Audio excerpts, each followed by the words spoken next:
नुआ संसार तोते अभिनंदन तो चल बाटरे झर फूल चंदन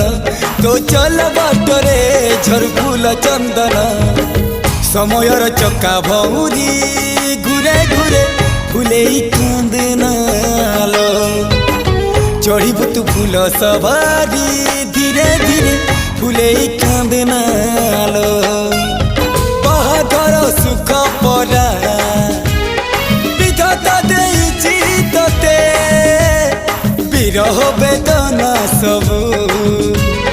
सहिबाकु हवा मते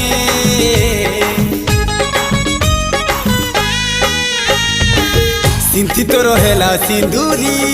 धारे धारे फूले कांदनालो चढ़ीबु तू फूल सवारी